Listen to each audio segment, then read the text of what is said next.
Recording in progress. At this time, we'd like to call to order the Palo Alto City Council Rail Committee meeting for Tuesday, September 19th, 2023. Would the clerk please call the roll? Chair Burt. Here. Councilmember Vinker. Here. Councilmember Lowing. Here. For the record, all present. Thank you. So our first item is public comment for members of the public who wish to speak on any item that is within the purview of this committee, but is not on the agenda. And do we have any speakers? Yes, we have one speaker, Eric Nordman. Welcome.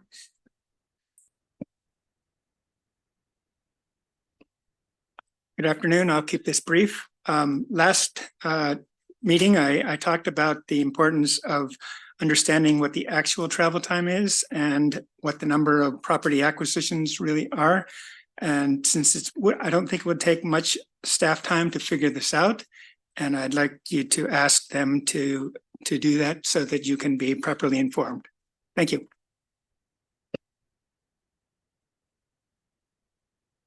Thank you. So now we'll move on to updates on interagency activities. Oh, sorry. Oh. Did you want to speak? Yeah, for like 30 seconds. Okay. Why don't you go ahead and then fill that out later. I'm just speaking for 30 seconds because Turn on the mic. The Churchill Avenue, I'm not sure if you're going to talk about the cost, but the closure with mitigations, which was option 2 from the XCAP, and they came out in favor of that. With the cost option was 50 million to 65 million. The partial underpass, which you've been talking about for this, I guess for I don't know how long this has been meeting, is estimated at 160 million to 200 million. So I just want to really emphasize that difference in cost. Thank you. Thank you. Okay, so now we'll move on to verbal updates on interagency activities. And our first is regarding Caltrain.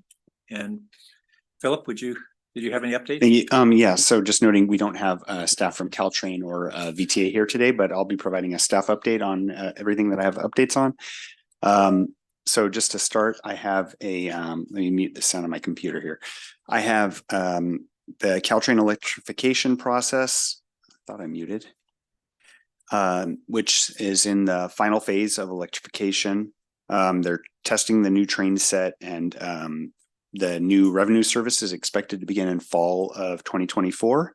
And there is a tour this Saturday, the 23rd, from 10 a.m. to 2 p.m. at the San Francisco Caltrain station. So you can go tour the new train. Also, the Caltrain corridor study, the city and county staff have a meeting on the 20th of this month, tomorrow. Where we've been following up, staff have been following up with Caltrain on the forward tracking and the technical standards. And we're expecting to hear from them quite soon on these. I think the forward tracking they promised sometime in September. So we think it should be coming quite soon, but it wouldn't be surprising to hear from them on it in October. There's an LPMG meeting on September 28th at 5:30 to 7:30 p.m.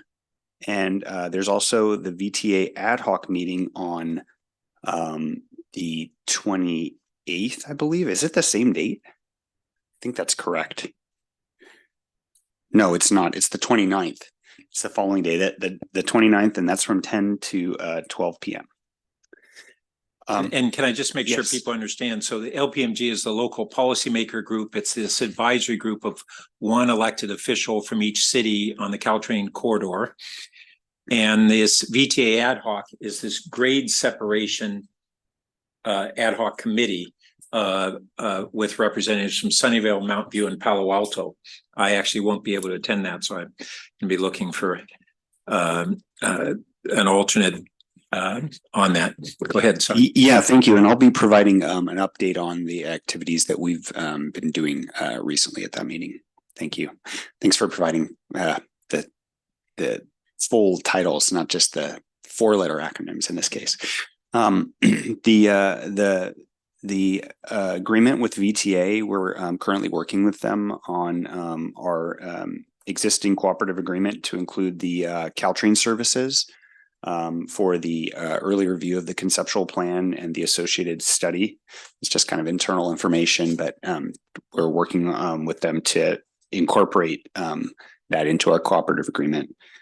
On the Quiet Zone project, we're still working with the procurement department on acquiring the professional services for the consultant for the final design and permitting of the required improvements at the Palo Alto Avenue Quiet Zone.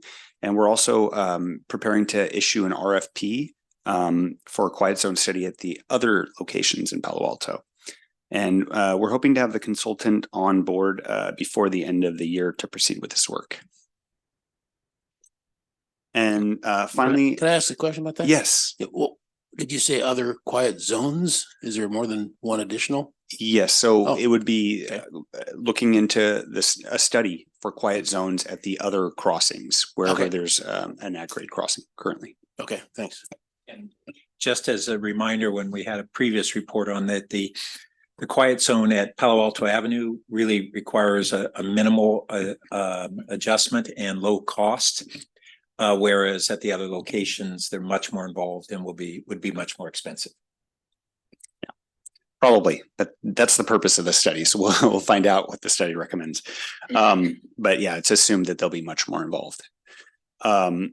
And then finally, the San Francisco Creek emergency repairs, its ongoing coordination.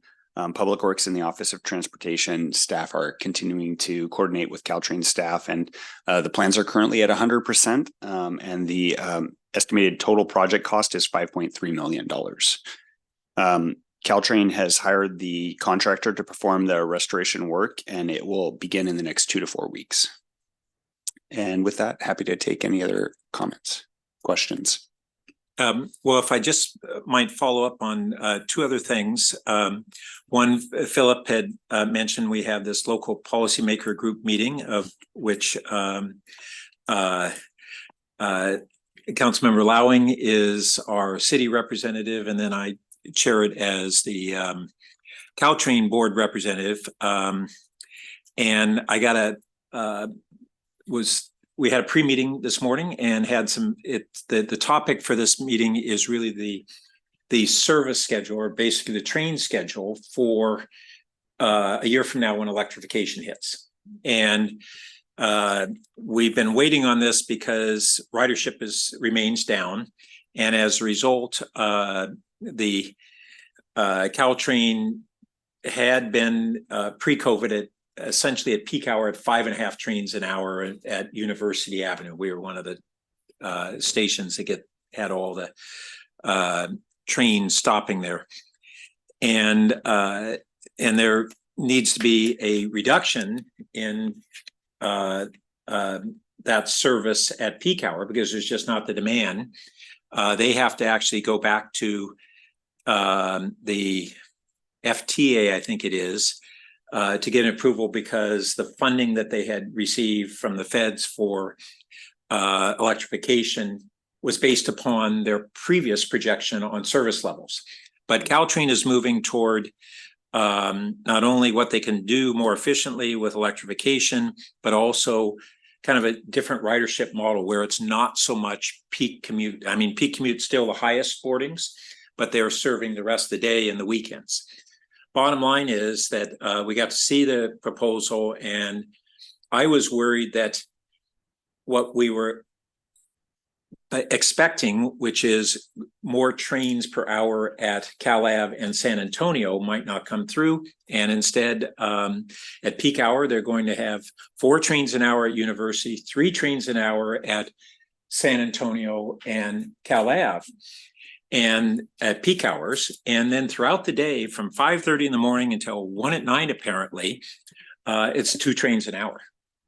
And so it's not just a kind of a commuter line going forward. And so I think that's really good news for the system and for Palo Alto. And then I just did want to mention one other thing that came out of the last Caltrain board meeting is that Caltrain's moving a lot more toward revenue from passes. And one of the things that they are looking to doing is very steep discounts for their Go passes for all affordable housing residents. And so that may be something that we're going to want to look at, how we work with our affordable housing providers and really get transit passes in the hands of residents in our affordable housing projects. So two real positive developments I just want to share.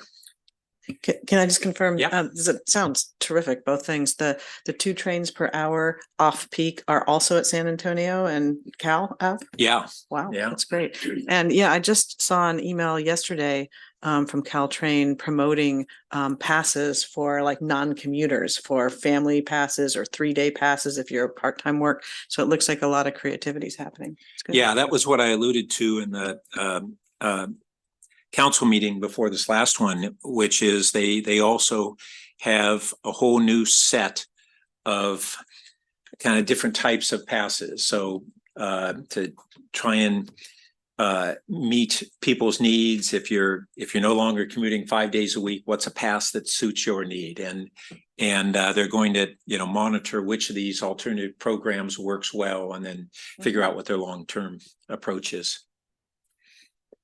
But they're responding to kind of the new ridership patterns, and really how do they regain the former ridership, given that we're going to have some form of hybrid work long term. And what's happened throughout the area is that fixed rail systems are still down drastically in ridership. Caltrain is back up almost to 40%.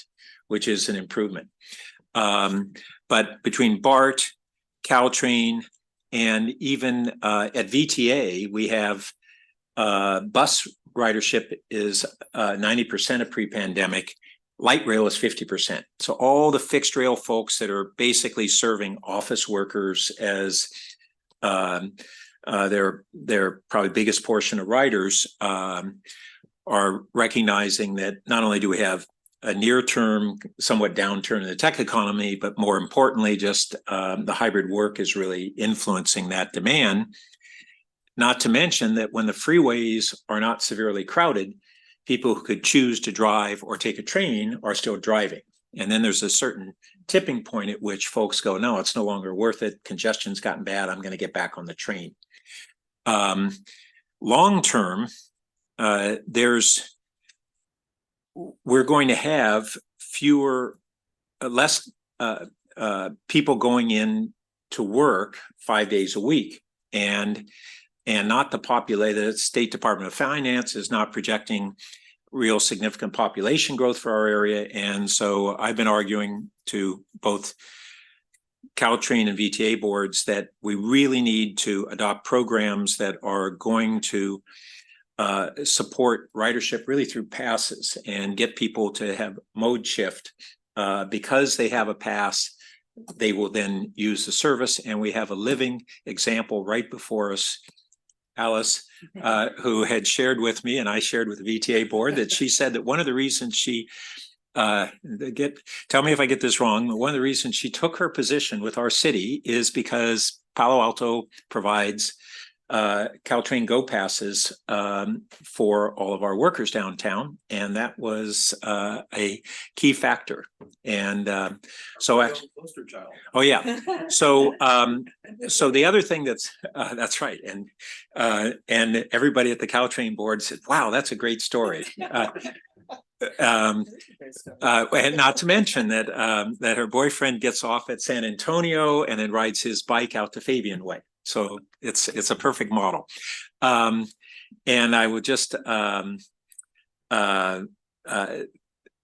that the other thing that Caltrain is doing, I realize that Palo Alto has the second highest boardings in the system. And that's not just by happenstance. It's really because of over 2 decades of a series of programs that we've had that drove ridership in direct things like the Stanford General Use Permit that capped their peak hour trips to car trips to campus, to the Stanford Hospital where they actually had to buy Go passes for all the employees at both hospitals, to our downtown TMA, and then to what we've done as a city government supplying passes. And those kinds of development agreements and conditions of approval all make up a package. We did it really not to drive Caltrain ridership, but to reduce our traffic congestion, reduce our parking demand, reduce our pollution, greenhouse gases and otherwise. But the result has been that we have the second highest boardings in the system. Long story short, Caltrain is wrapping up what they're calling a toolkit for cities that looks at all this range of programs that cities can adopt. And then we're going to try and get cities to kind of say, in principle, we're going to start taking on these sorts of programs as it seems most appropriate for our city. And basically inducing ridership through that means, I think, is going to be critical for restoring ridership. And if there's not ridership, we don't have the service level. So you can have that same sort of doom loop that you start cutting back service because there aren't riders, and you get fewer riders, cut service more. So we've really got to be proactive if we believe in transit and a thriving transit in our region. And the Palo Alto's model is basically the framework that they're adopting. And so we should be proud of what we did over time. Long version, but a lot of updates. Okay. Philip, next, do you have VTA? No, sorry, that was all of it together. All of 3? Yes. Okay. Yes. Got it. And I don't think there's really a lot on VTA rail related other than what Philip already spoke about of this upcoming meeting. And again, the date is of the ad hoc date and time. So everybody. It is the 29th, September 29th, Friday, September 29th, I believe at 10 a.m. I'm gonna have to pull my notes back open. But I believe it's 10 a.m. Okay, thank you. And that would be on the VTA website. You can log in, or if anybody wants to go in person, they can, but less so these days.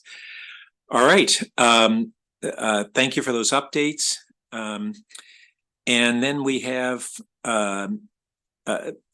our action item, first action item, which is a discussion of new grant awards and requirements for grants from the Federal Rail Administration and the California State Transportation Agency for grade separation project and projects, and to direct staff to develop funding agreements. This item was continued from our last meeting. Philip. All right, thank you very much. Do you mind just pulling up the slideshow? And I think it's slide 6, just to set the stage. As the chair mentioned, this item was continued, so I won't go over the whole entire PowerPoint again, but just to start again on the 6, just to refresh, the reason we're coming back today is to talk about the schedule. And there was a request for us to figure out how we can fit everything in. And so that's what we're trying to do today. So this is just a reminder. This is what the schedule looks like. Can you go to the next slide? So this next slide is an attempt for us to figure out how to fit all of the additional studies that we believe would be helpful in evaluating the additional grade selection evaluation criteria. And so this is the proposal that we have in order to move this forward in an expedited manner. This list of studies would all be completed within 4 to 6 months. So it would fit within the time frame that we need to achieve in order to make a decision, noting that there's all these pieces that we need to fit together. This is a puzzle. We need all the pieces to fit together in a timely fashion. But I'll go over each one of these just really briefly. The first one is the east and west connectivity. And just a reminder, each one of these is a new item that was added as the evaluation criteria, or revised, I should say, or added in the evaluation criteria. So east-west connectivity. So this would expand upon the prior traffic analysis that was done, and provide an analysis of bicycle data, and determine if any of the grade separation alternatives are more favorable than others in terms of the circuitous nature of the pedestrian and bicycle routes. The next one is traffic congestion, and this one would conduct a traffic analyses to evaluate the east-west travel times and determine if any of the alternatives are more favorable. It would also include a determination if any of the alternatives induce traffic in other areas of the city or create more congestion on alternate routes. Next one is pedestrian and bicycle circulation. This one specifically would evaluate the travel times and safety of pedestrian and bicycle routes during and after construction to determine if any of the alternatives are more favorable in this regard. And routes that eliminate conflicts with motor vehicles will be seen as more favorably than, say, routes which force peds and bikes through traffic, highly congested traffic corridors and or intersections. The next one is cost, and the study would evaluate and summarize the cost for each alternative to determine which alternatives are more favorable in this regard. In addition to construction costs, it would include property acquisitions, easements, and relocation assistance, utility relocations, any costs associated with long-term maintenance, such as pump stations, and just an overall funding feasibility. So alternatives that carry a high cost and cannot be phased into smaller, more fundable segments would be seen as less favorable. And finally, I'm sorry, not finally, but the next one is private property impacts. And the study would evaluate each alternative in terms of its impact on private properties. And the impacts to be considered will include temporary easements and acquisitions, either partial or full. And it will also include the indirect impacts to properties that could affect qualities of life, like tree removal or removal of frontage of property, and any privacy concerns. As an example, like an elevated train that maybe could see into someone's backyard. The next one is environmental impacts, and that study would evaluate environmental impacts to determine if any of the alternatives are more favorable regarding rail noise and vibration, which we'll be discussing later today, sea level rise susceptibility, and sustainability, the heat island effect, collection of and treatment of stormwater. And the next one is, I'm sorry, am I going in the right order? Yeah, visual impacts. And this one will perform a shadow analysis for the three elevated rail alternatives. And it would include modeling of the existing trees to determine the plan view footprint of new shadows created by the elevated rail structure.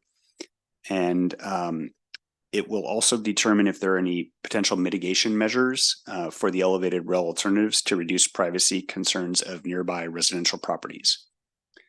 And just also to note that these will not be like really in-depth studies. So these will be more high-level studies. Some of these things would typically be studied at a later phase, and so this will be an early look at some of these things.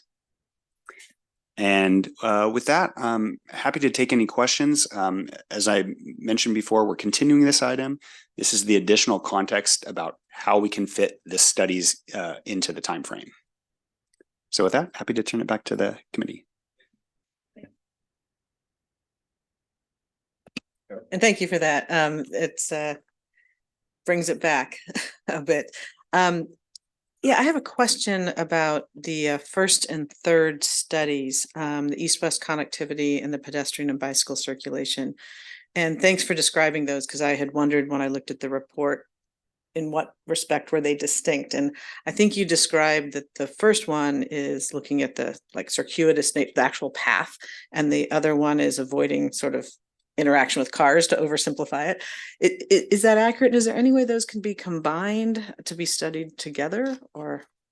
Yeah, well, so yes, they actually won't be considered completely separately, but the reason that they're listed separately is because those are separate evaluation criteria that were identified. So they could have slightly different impacts that would be identified in the evaluation criteria. I see. But yes, you more or less described them accurately. Okay, thank And you. they do have a lot of overlap. Okay, great. And then is there anywhere that sort of the potential aesthetics of the train fit in? I can't remember exactly how we described our criterion, if they do, but of the different options, because visual impacts is a little different, I think, with the shadows and the trees. But is there any place that fits, or is that just a later stage conversation? Yeah, I think visual impacts is the only thing that we really have, identified here. That said, as alternatives are selected to move forward, the emphasis can be put on, creating a visually, if for instance you select a certain alternative, staff and consultant, and when we put out an RFP or we coordinate with Caltrain on the moving forward the project, we can put that as our goal, to make sure that it's aesthetically pleasing. And we can talk about what the components of an aesthetically pleasing grade separation would be. Okay, yeah, that'd be great, because I think, at the end of the day, that's what people see. I mean, all of this other stuff has to be right, and it's critical, and it's the priority. But just wanted to make sure we're going to have that factored in. And so then just on the timing, I know you said 4 to 6 months, which if it's 6 gets us pretty close to that April 1 magic date. Do you think out loud a little more about how that would interplay with going to council and all of that? Because getting on the agenda and all that takes some time. Yeah, I think we'd be really hopeful that we're closer to that 4-month time frame, and I do think a little bit over 4 months is reasonable. So I think that we will be able to fit it into the time frame. The only reason we're allowing a little more room is what were to happen if we continue discussing this item today, we decide we want to go in a different route. So I think that's a little bit of extra room, but I think that we should be able to have this information back in enough time for us to deliberate and to take something to council. That's great. That's what I was hoping you would answer. My little marginal note was, let's aim for 4. So you are. Thank you. That's all I have. Yes, overall, this $109,000 price seems like a good value to me. And not to mention that it's already budgeted in the contract. I'm especially surprised at the relatively low cost of all the traffic studies at only $21,000 now. You've warned us that we're not going to get down to each car level on something like that. But this is a lot of information for that price point. That said, should we go deeper on any of these to more better inform us, or are you comfortable with what we're going to get for the 109? Yeah. Well, I will say that just to note on the traffic study, a lot of work's already been done on the traffic study, so this would augment the traffic study. So this would be more of like supplement, and a lot of this is supplements to things that have already been done, and we feel like we need more detail. Okay, good clarification. So yes, to answer your question, this is going to be a little bit. I mean, the reality is, if we want something more in depth, it's going to take more time than we have. A lot of these things are really looked at more in depth in the next phase of the project. I mean, a lot of these things are really more commonly done in the environmental phase. So just noting that we're taking an early look, and sometimes you don't have all the information to get more detailed at this phase of the project. Yeah, so there will be, if not overlap, further elaboration in each of these areas. Yeah, that's correct. So your reference to the environment was exactly my next question. Remind me how deep we have to go at each one of these intersections. Is it a full EIR kind of thing? Yes, in the next phase. Yeah, in the next phase at Yes. each location, right? Yes. Okay. Okay, that's all. Thanks.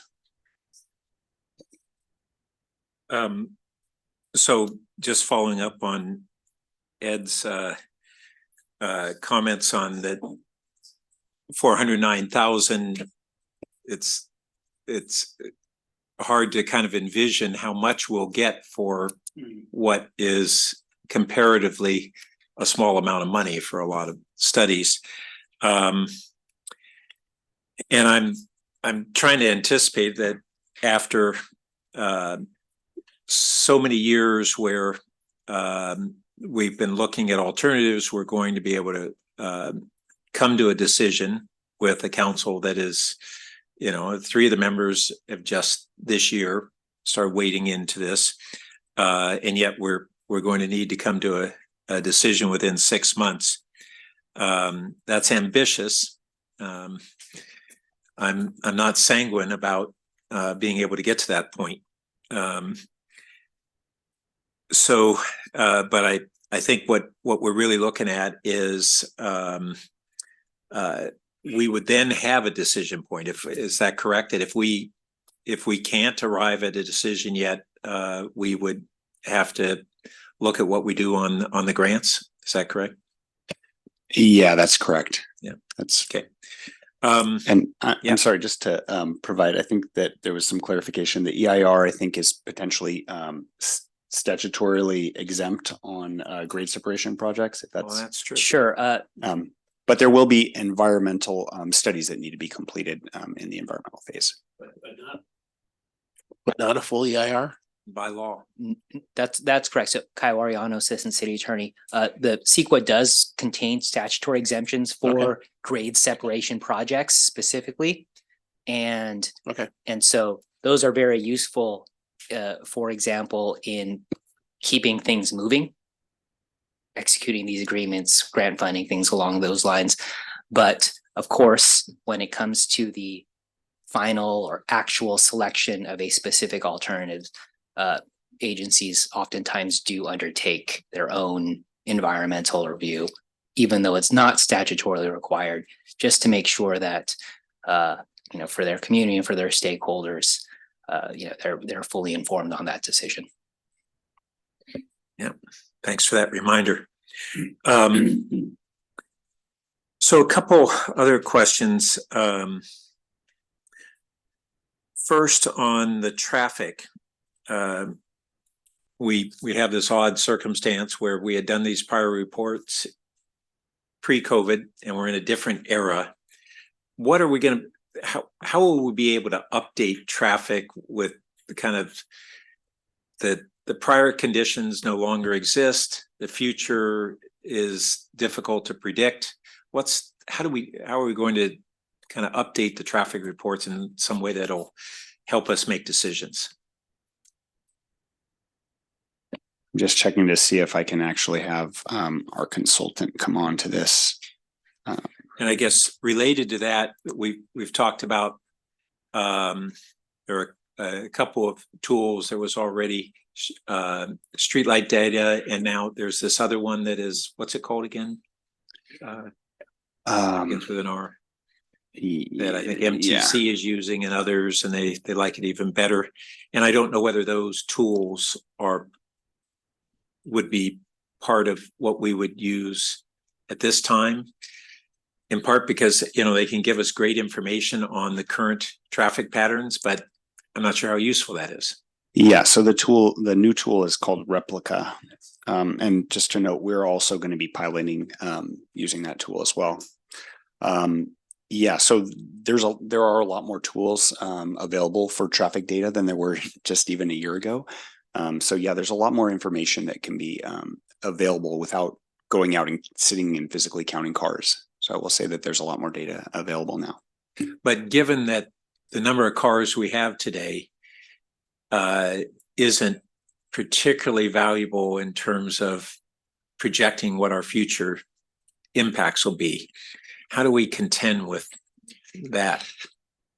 Yeah, I think That's something we can discuss with our traffic consultant, which is Hexagon, and they're dealing with this in their locations as well, so they might have some good information to help us understand that.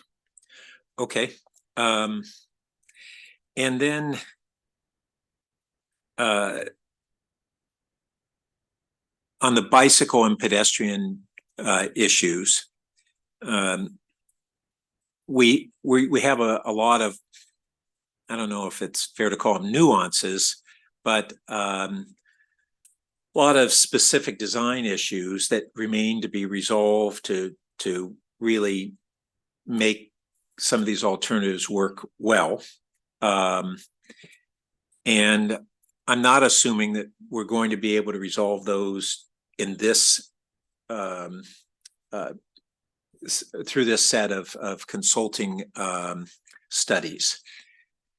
So it seems that we may be in a place where we need to select our local preferred alternative or alternatives without having really resolved some issues that a lot of the community will say, I still have a concern with this. And I'm not sure what the solution is to that dilemma. Do you have any thoughts on that or insights? Well, I think I'd like to hear what your thoughts are on which of those elements are the ones that wouldn't be resolved. And I'm not disagreeing with you, but I just think this in particular is a way of answering the different, or adding I guess, filling in the blanks for the criteria and giving us more information. But I'd like to hear which specific bicycle design Well, features. for instance, the meadow in Charleston, my understanding is that they're, with the our bike advisory group payback at a number of concerns on and safe routes to school folks. And I'm not at all sure that some 1/6 or 1/7 of $109,000 by a company that does a lot of kind of engineering work, when we give them a specific design that we're looking for, versus somebody who's going to wade in and do the problem solving, working with the community really and to a good degree to figure out, are there creative solutions to overcome some of the issues that exist with the current designs. And I don't see that as likely feasible in this time frame with this budget and with these consultants. I don't think that's what they've shown us is really their greatest strength. They did strong work in specific designs, but kind of not this. Well, yeah, I think you're correct in that. I think what I'm hearing would require a complete redesign of the alternatives in order to accommodate those things. And I don't know if it's complete redesign, but because certainly really what we have tweaking. in this contract is not redoing any of the designs. This is an evaluation of the designs that currently exist. So this would be looking at the current designs and evaluating the bicycle circulation, the pedestrian circulation, evaluating travel times, to understand that. This is not changing the alternatives. This is working within the alternatives that exist. If we wanted to say, hey, we'd like to, I don't know what, if we've got too steep a path here for bicycle and pedestrian as an example, that's something that we could put into our scope as we develop into the next phase, is that we want to figure out how to make this the bicycle and pedestrian path more feasible. And some of those things are the things that we'll find in this evaluation. That would be like, a roadblock that, or just to say not necessarily circuitous nature, but something that makes it more difficult for someone to travel across the corridor. So those are the things that would be evaluated. So then we'd understand X alternative has a challenge for bicycle and pedestrians that needs to be looked at. Okay, that's a helpful clarification. That we're not going to look at refining designs. I can anticipate, though, that we could have a difficult decision as a council because we have community pushback on a given design that is maybe a problem that's solvable, but we won't be able to have the opportunity to, have solved it before we have to make the decision. And so the choice could be, nope, we're going to select another alternative because this problem hasn't been solved. Or we have just faith that it will get solved adequately and we're going to go ahead and make a big decision and maybe it can't be solved. And I'm not sure how to overcome that dilemma, but I think we need to be open that that's potentially what we're going to face. More than faith. Yeah. And I don't know if anybody has any further thoughts on that. I'm just struggling with it now that with that clarification that there won't be at this point in time. It makes sense for this amount of money that there's not going to be refinements to design. That makes sense. I'm not disputing that. I'm just thinking forward on what we might be facing. Well, and if the decision before us today is, do we go forward with these? I mean, we can, after we see them, we can see if we have those hurdles and we're uncomfortable, putting those applications in. I mean, I don't think this will be wasteful. It's not hugely expensive. It'll be informative regardless. And, if we have that circumstance, we can. Well, we have them. Some of those issues exist right now. They're known. Right, but okay. And I thought we were talking about if more come up or if. No, I think it's mostly, I mean, there could be others that come up, but I think it's mostly that it's there, that there are unresolved issues as we stand today. So are you saying that we're in as good a position today as we would be then to pull the plug on some of those or on this? No, or? I'm just saying that it seems likely to me that we will get to the point where we have to make a decision on a local preferred alternative, and there are things that have not been resolved in designs that are maybe solvable, but we won't have solved them, and we'll have a dilemma of whether we tell the community we're going to go forward with an alternative that as of right now has X problems. We think we may be able to address them in the future, but we don't have those answers at this point in time, and yet we're going to make a big decision. And I think we just need to recognize that that's probably what we're going to be facing. And if we have ideas on how we might address that, I'm all ears, but I'm not sure that there's anything we can do. Yeah, if I can, I just want to note that, we recently did refine the underpass alternatives, as was council direction, rail committee's direction, with input through the Pedestrian and Bicycle Advisory Committee and others. But I do want to note that the Pedestrian and Bicycle Advisory Committee, and I shouldn't say necessarily the whole committee, but advocated for the viaduct as an alternative. So we'll just note that that even though the viaduct was removed by council, that was advocated by a lot of our pedestrian and bicycle community. So I'm saying that because that was also the least popular alternative in the community when we did our surveys. That's right. I just want to kind of emphasize that there's not necessarily an alternative or a decision or anything that is going to make everyone happy. So I just want to kind of emphasize that point, that I think there are going to be tough decisions that need to be made for this project to ever move forward. Well, and that's a really good example, because we had some of the council members who have said they wanted to relook at the viaduct. We as a committee referred that back to the council, but I don't see any way that we're going to be able to have that full in-depth analysis of viaduct folded into this process. So we basically said before we got these grants as opportunities, we were saying we were at least going to give another look at the viaduct for Meadow and Charleston, if I recall. That was the referral, right? We didn't say we were going to look at it again for Churchill. But how does that fit in now with this timeline for decisions? I don't get how we could re-examine that. But that was a referral to the council.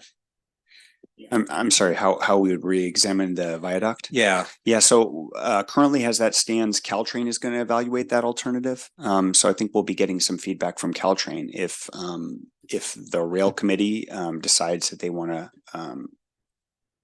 I guess ask council to reconsider it. I think that's the rail committee's prerogative at that. do you have time. a sense of when Caltrain would provide that? No, I'm still working with Caltrain on their schedule. Yeah. I should add though, just really, it's critical to this conversation is that Caltrain has been with us in our discussions regarding these grants with the grantee, with the grantor, I should say, and has been involved in all the meetings and the planning and the scheduling and all of that. So they are well aware of our schedule and also our needs in order to make a decision. That's great, because that was one of my other questions is, you know, they have a lot, their technical team who's working with us on giving technical answers to our grade separation issues and design improvements, whether it's vertical grade and vertical curve or construction methods or bridge deck thickness, all things that can make an alternative less disruptive to build, lower cost, fewer impacts. Those are big things. They've added capacity in the last year. They have a whole team there, and yet their plate is pretty full. And that's part of why we don't have answers already on some of these key questions. So are they going to have the capacity? I have two capacity questions. Do we internally have capacity first for what we're doing the next few months? And then do we need more capacity if we take these grants and start ramping up? Do we have adequate internal capacity? And does Caltrain have adequate capacity to meet kind of the timelines that are being required? Thank you for that question. So yes, this is all really critical. So I appreciate these questions. First, Caltrain, at least thus far, is really collaborative on this and definitely has the same goal as us in you know, if we proceed with this in meeting grant deadlines and delivering the project. So we'll say that we're still working with them and the grantor on the schedule. Internally, I will say that I believe it's going to be a challenge for us to deliver, and we are going to need some assistance, which potentially could come in the form of consultant or contract help, or we might need additional staff help. Something we still need to figure out as we move along here. But we will figure out how to if we decide we're going to proceed with it. Okay, thanks. And then we have these deadlines. Are we sure that these deadlines are hard and fast, or are they appealable? They're not. So I would say they're not appealable. They're not hard and fast yet. So they're not set yet, but we think they roughly will fall within this. The one that we do have, which is a hard deadline, is actually for the second grant. So if you'll remember, we have a grant for $6 million from the Federal Railroad Administration. The second grant we have is from CalSTA. And that one, all project work needs to be completed by June of 2027. So that one, we've got a hard deadline. The challenge is if you don't do the first one, then you can't do the second one. So because we have a grant for the preliminary engineering and environmental, then we have one for final design. So we need to complete the preliminary engineering and environmental for Churchill specifically before we can move to final design for Churchill for that second grant, which is the $23.7 million grant. Okay. Vicky? Yeah, I think you just answered in by looking at slide 2 or 3. I was going to ask about, given that the different crossings have different issues in terms of the viaduct and other things that Pat mentioned, can we put in a grant on some or all? But now I'm looking at it and I see the federal one is the preliminary, and the CalSTA. Is it just for Churchill? Yeah, that's correct. It currently, now we are still in discussion with them to see if there might be they might be amenable to us modifying it. But noting we applied with Charleston Meadow as our priority and Churchill as our third priority, and we were awarded for Churchill. So just so Churchill. So we were only awarded for Churchill final design. And is that because we had selected a locally preferred alternative for Churchill and we had not for Charleston East Meadow? I believe so.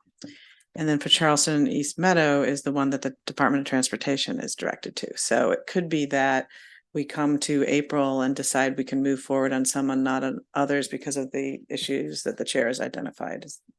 So, you know, in terms of unresolved design issues or things. I don't know. I mean, net, I think we still go forward with these studies you've outlined, given the cost and the benefit. But yeah, we may end up in a tricky spot, but it does seem like the different grants have different decision matrices, so to speak. So, all right, thank you. See, I'm sorry, I didn't go to the public yet, did I? We do not have any requests to Okay, speak. thanks.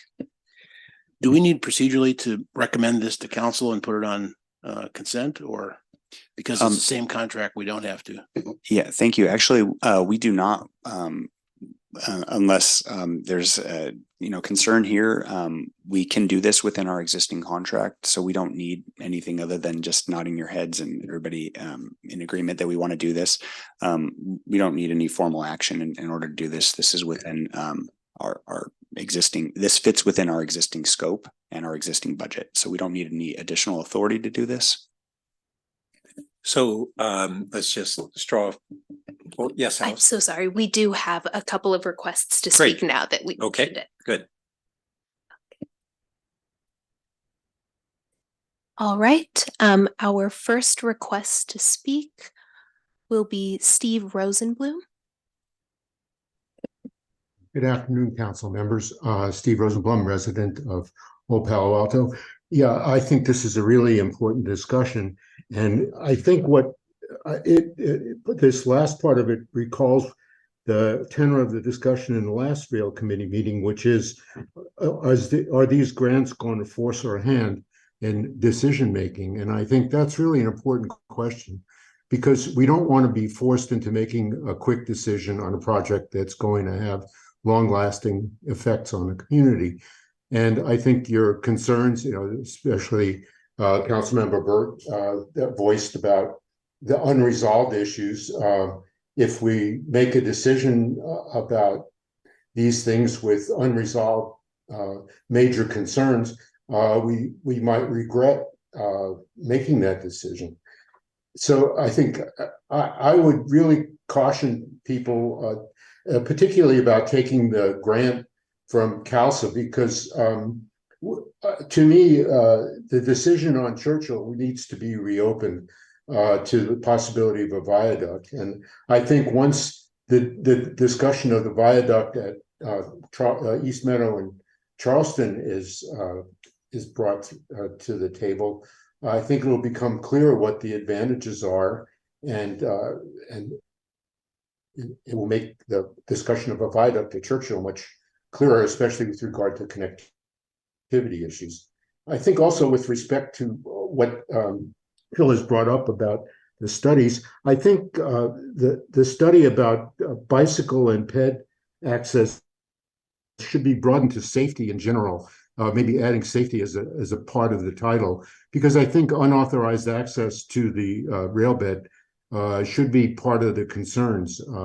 So to make sure that that safety of the community, not just for bicycle and pedestrians, but for willful trespass and such issues, is also properly accounted for. Thank you.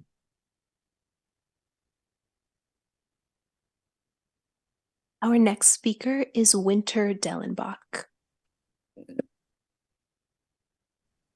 Hi, I have two or three things. One, I wanted to talk about the chart that you showed in the presentation with the various, and which I was really glad to see, the various things that need to be studied in more depth. And about that, I do have a couple of things.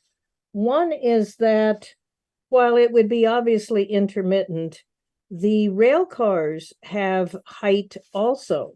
So the sound wall comes about approximately, it seems, halfway up to a rail car. And then above that is the rest of the rail car.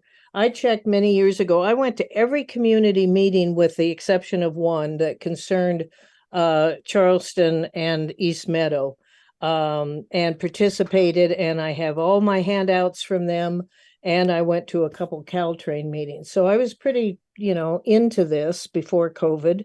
And so the rail cars I asked back then at one of these meetings, and they're about 12 feet tall, approximately 12 feet tall, as far as I could figure. And so you have another 6 feet above, at least when the trains are going by, added on to the height. So with a hybrid, it'd be 27 feet, and with a viaduct, 32 feet. Now, that's not counting the overhead contact systems. But I just wanted to add that in, that intermittently, you're going to have 6 more feet up there in height. Two other things I want to say. I was told by somebody that's very much an authority on this subject all along, and I'm not going to name who that is, that the freight train carries such a heavy load, and we saw in the charts about 50 cars are thought of. It's so heavy that the viaduct cannot be, it has to be a berm viaduct. It can't have cut-throughs, cutouts, cut-throughs, columns, whatever you want to call them, supports. It has to be a solid berm because of the weight of the freight train. And I would love if that could just be I would love to know if that is still the case. And then finally, in November 28th of 2018, I was at a community meeting at Mitchell Park with all of the experts there and the consultants, and the sound guy was there. And I had a private talk with him, and he said that with the viaduct, you'd put the sound walls up, but it would really bounce the noise. And he said significantly bounce the noise further away than the immediate properties that the viaduct would be going by and overlooking. I just wanted to throw those things in. Thank you for listening. Please consider what I said. Our next speaker is Bruce Arthur.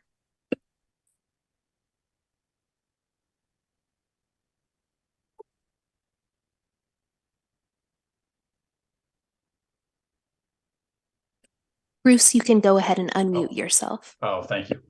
I just want to speak regarding the undercrossings at Meadow and Charleston. And as Councilmember Burt pointed out, I'm on the bicycle advisory committee, and I think that plan is bad enough for bikes and pedestrians that we shouldn't do any more studies on it. I think we know that it's bad.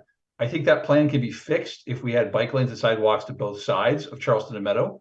But I know that people are concerned that that's going to make the weights for cars better. And I do want to say that I think the safety of bikes and pedestrians should be more important than the delays, the small marginal delays for cars.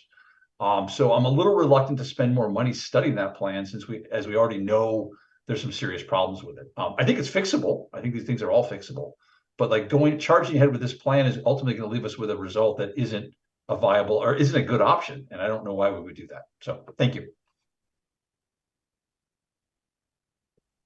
And our last request to speak is Carrie Yarkin.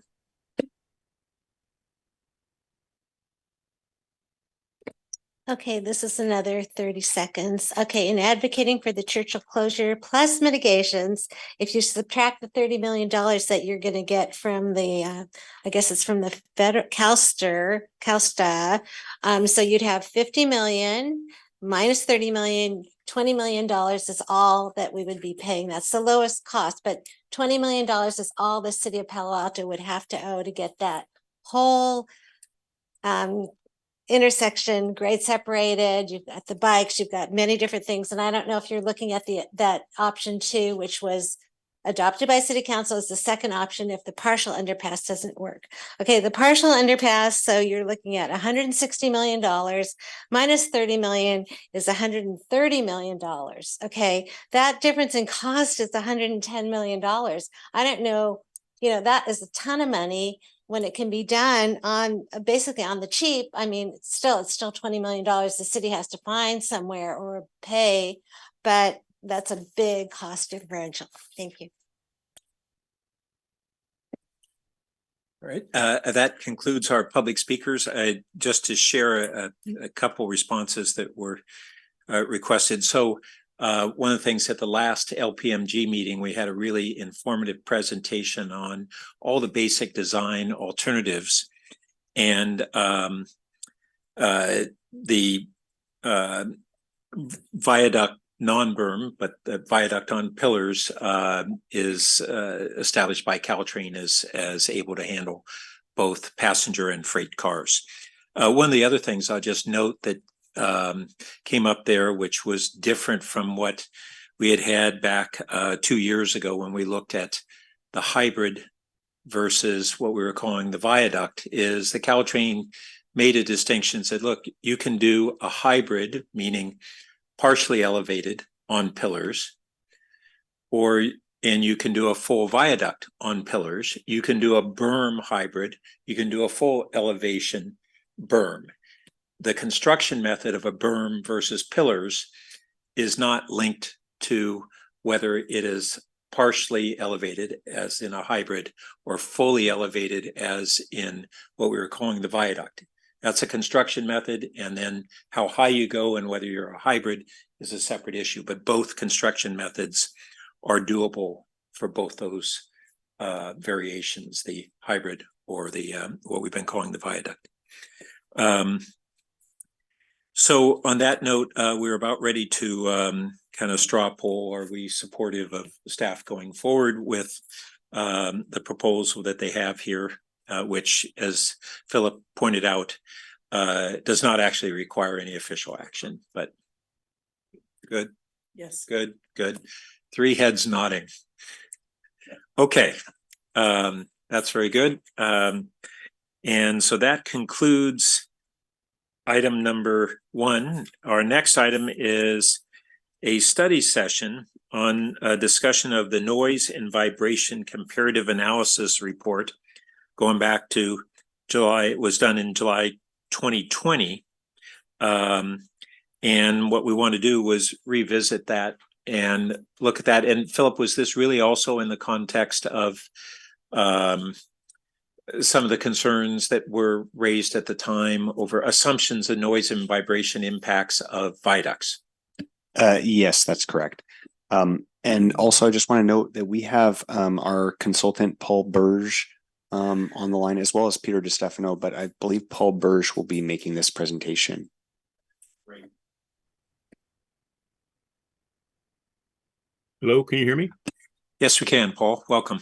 Okay, yeah, that's great. I was told someone else would probably be actually turning the pages on the PowerPoint presentation. Is that correct? Yeah, we'll get that for you. Okay.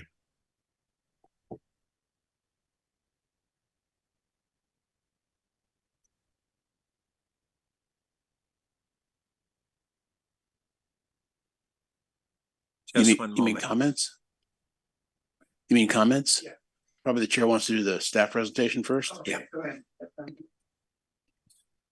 Okay, we got the title page. And why don't we go to the first slide?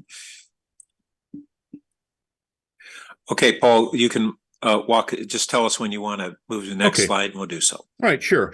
Just a little overview. We were asked to do this, and it was mentioned this was originally, this report was originally presented about 3 years ago, a little over 3 years ago. And the idea here was to try to do a comparative analysis of the different alternatives at the time for some of these grade separation techniques. It's important to understand that this did not include anything besides noise and vibration. We did not consider cost. We did not consider safety. We did not consider traffic, anything like that. It's strictly, how we thought each one of these were alternatives were represented in terms of how it would either increase or decrease noise or vibration associated with each alternative. All right, so the first thing we're looking at here, we have a few slides to just kind of summarize graphically what the different alternatives were. So this one here is kind of the existing conditions. So you have the rail line, and these are generally, I think, if you were looking north. So you have the 2-track line there in the middle of the corridor. And if this were a grade crossing going through, you'd have the sawbucks there. For most of the alignment, have Alma Street there to the east, and then you would have homes, first and second row homes on either side. To the west, the second row homes, the first row homes are mostly the backyard would be facing the rail alignment, and the second row homes would be on the other side of the street. And on the east side, I believe for most of the alignment, the first row homes would be facing the roadway, the access onto Alma Street, and the second row homes would be the backyards of the homes on the next street. And the dimensioning here, these are all kind of typical. They change as you go through the corridor, but we'll try to kind of update that as we go from one alternative to the next. So again, this is mostly what the existing alignment looks like. Next. This would be in some sections, this is specifically at the Meadow Charleston area, the trench alternative, where the trains would be put into a 35 to 40 foot, 37 foot trench. And you can see would still have Alma mostly on the east and first and second row homes. Next. This is one of the viaduct configurations. This one at Churchill Ave. This shows the rail line is now elevated up above the existing alignment up to about 20 feet. That would allow crossing streets to pass underneath. And keeping in mind that all of these alternatives we're looking at, one of the primary features is they would eliminate the horn soundings that are now heard many, many times a day throughout the corridor. As trains are required to sound their horns at grade crossings, most of these alternatives are designed to alleviate that at grade crossing, so the horns wouldn't have to be used. So this is the configuration at Churchill. I think the configuration for a couple of the other crossings are similar, but maybe a little bit different in terms of the distances, but pretty much the same configuration. Next. Oh, actually, I'm sorry, could you back up one? This is something that was updated with the assumption that there would be these short parapet barriers on the elevated viaduct. And the idea of behind those is it would help to block the wheel rail noise that was coming from the train vehicles going into the neighborhoods. And also with the assumption that the inside of the barrier there would have some acoustical absorption. So it would not only block the sound going into the neighborhoods, but it would also reduce the vast majority of the sound that might bounce back and then back over the top. So as long as I know there was a comment earlier that the noise would just bounce around, the primary design recommendations, you'd have acoustical absorption material on the inside to help eliminate that reflected sound that would end up back into the neighborhoods. Next. This is a depiction of the hybrid, and which is the rail lines would be up on top of a kind of a, not a berm, but a raised earthen platform up to 15 feet high. And at grade crossings, the streets would kind of dip down underneath there. So not a full underpass, but I guess they call it a hybrid. These would also include the 6 foot high barrier walls on the outside.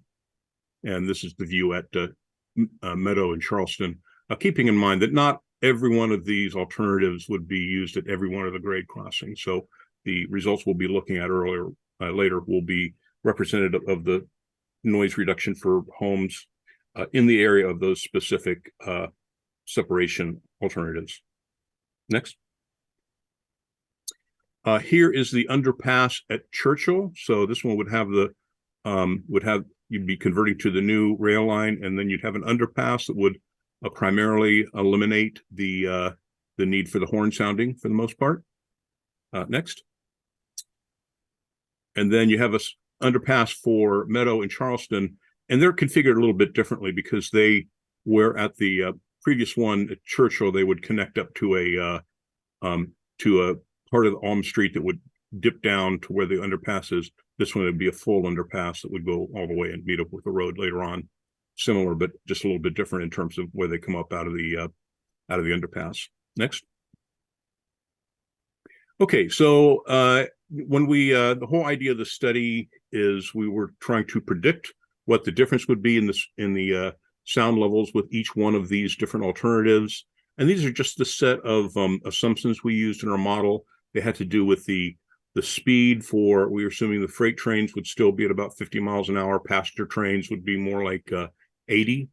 For the train lengths, the big difference here is that while the current trains are locomotive hauled, usually 6 cars, 1 locomotive, the future would be these EMU units. So they're multiple energy units. They have 6 cars, 3 are powered and 3 are unpowered. That's a typo there for 2.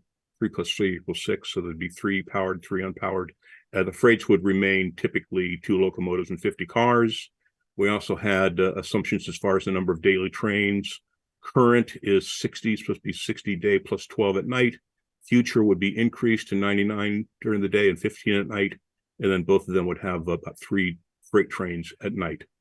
And also the peak hours would be about 16 trains per hour and no freight trains.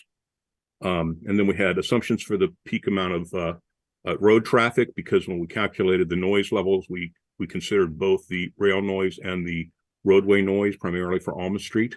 And actually Alma Street makes a pretty good contribution because unlike the train noise, which only happens when a train is going by, the road noise is there all the time since there's almost always traffic on the roadway.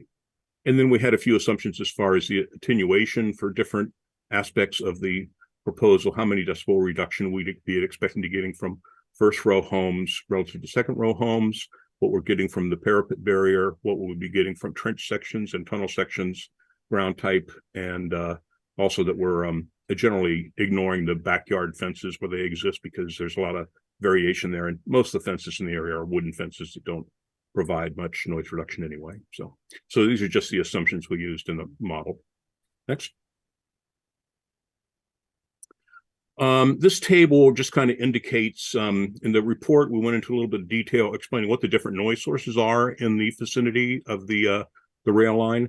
And there's 4 primary noise sources. There's the horns and bells that are associated with grade crossings, the horns that are currently mounted up on top of the locomotive, and bells that are at the grade crossing themselves. So those make a significant amount of noise. And in most cases, that's the dominant noise source because those horns are very loud.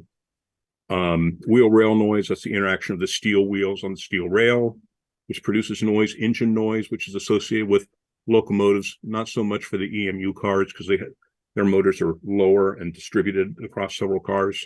And also, as I mentioned, we're considering the road noise as well.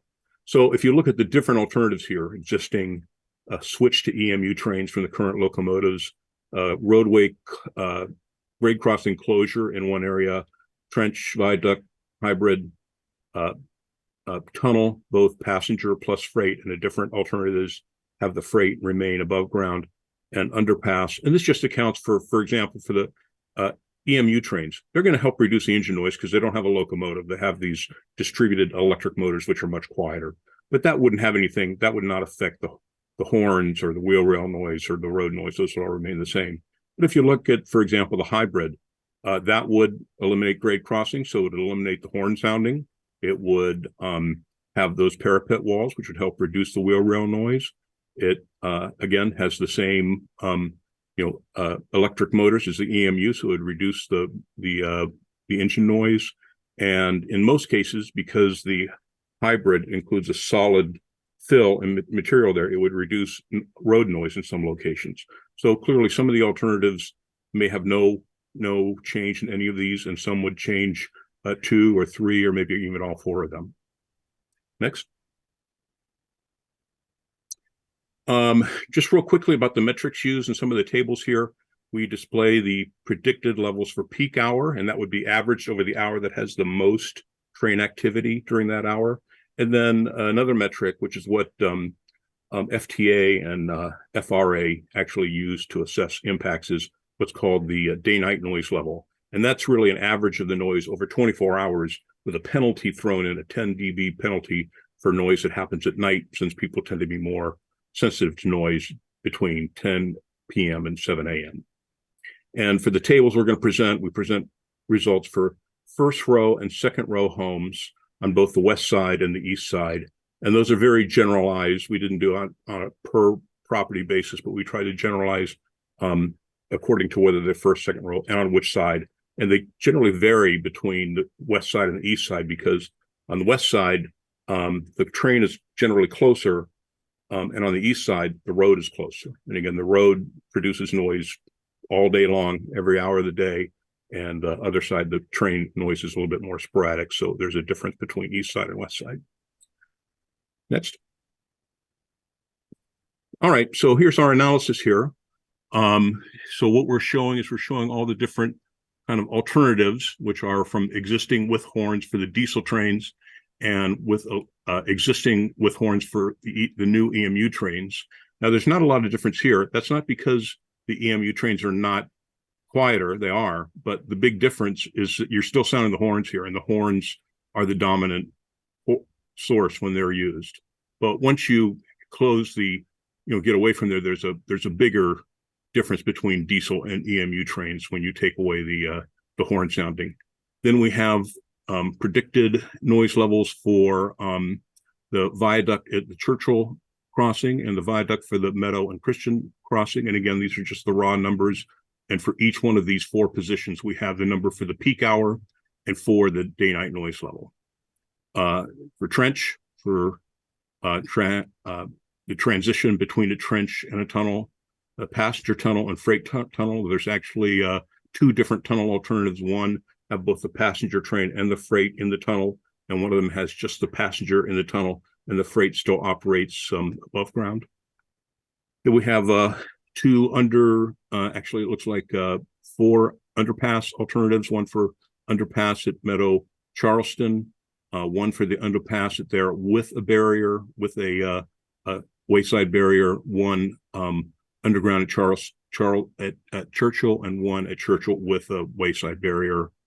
And then we had just a few differences there, that the existing versus closure for diesel shows you the difference in decibels between the two. So that is really that line there you're seeing, that's the effect of just eliminating basically the horn noise. That makes about 12 to 13 decibel difference in general.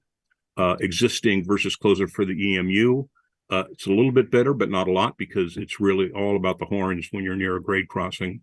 And then just the difference between the EMU and the diesel, and you see those generally make about the difference between the 2 different train types are less than about 1 decibel. Next.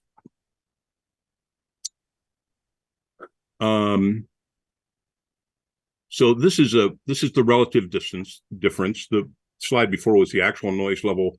This is the difference when compared to the existing condition. So you can see for each one of these, and you kind of have to look at in both directions to see what the relative benefit of each one of these alternatives varies by the position. First row west, first row east, second row west, second row east. But if you look at just, for example, the first row to the west, you can see that some of these work better than others. And the overall, the locations where the tunnel is at grade freight would give you about almost a 22 decibel reduction at the first row on the west side, and lower at the first row on the east side. Part of that is because with the freight at grade, that will actually reduce the amount of lanes on Alma Road from 4 to 2. And the freight trains happen fairly infrequently, only 3 times a night. But once you reduce the number of lanes on Alma Road, the contribution from the roadway is significantly reduced. So that actually comes into play and makes us one of the better alternatives, strictly from a noise standpoint. That would also make traffic worse, by the way, because you're eliminating half the travel lanes on Alma. Next. So takeaways from the noise report: biggest reduction comes from eliminating the sound horning. That's a big difference. It's 9 to 14 decibels. Everything else we're talking about is relatively minor compared to these. So the main objective that all these have in common is get rid of the horn soundings. And I'm sure you people, especially the folks who are anywhere near the grade crossings, know that those horns will knock you right out of bed. Everything else is secondary to the horn sounding from a noise standpoint. Viaduct and hybrid alternatives will provide additional benefit by reducing. Now there's a graphic kind of in the way there. With that out of the way. Some additional benefit by reducing the wheel rail noise for all receivers using those short barriers, parapet barriers. The hybrid alternative will also help for Alma Street, because The receivers on the west side will have a line of sight break between their backyards and the traffic on Alma. So that will help a little bit with the roadway noise in addition to whatever it does in reducing the train noise. The trench and tunnel alternatives both provide significant reductions for engine and wheel rail noise. Probably also the most costly one, but again, we're just looking at noise and vibration here. And the tunnel at grade with freight would provide additional overall reduction because, as I just mentioned, it'll help reduce the noise from Alma Street because it reduces the capacity of Alma Street from 4 lanes to 2. Next. So now we look at vibration. It's not going to be as much of a change in vibration. Like we said, with the noise, the 800-pound gorilla is the horn sounding at the grade crossing. So with the vibration, it has more to do with whether or not the alternative would move the vibration, the source of vibration closer or further from the homes. And here, like the elevated portions tend to be better because the vibration will be reduced as it goes through the viaduct structure or the hybrid berm structure. So for the grade crossing closures, that would have no difference in terms of vibration. The Churchill Viaduct would have a significant reduction because the viaduct structure would reduce the vibration that goes into the ground and up into the homes. The Meadow and Charleston would also have a significant reduction, maybe slightly better for the west and the east side because it's closer to the west side. The hybrid would also have a slight reduction for the homes on both the east and the west. It wouldn't have as much of a vibration reduction as the viaduct structure. Trench would have maybe a slight reduction just because it increases the path between the homes and the track bed. Freight and tunnel would probably a slight reduction for homes on both the east and the west, but it wouldn't change the vibration from the freight at all for the freight at grade. So that'd still be a slight reduction. And for the underpass, it would be little or no change in the vibration. So the takeaway for vibration is that you get a pretty good reduction for the elevated options as opposed to the at grade or tunnel options. All right, next.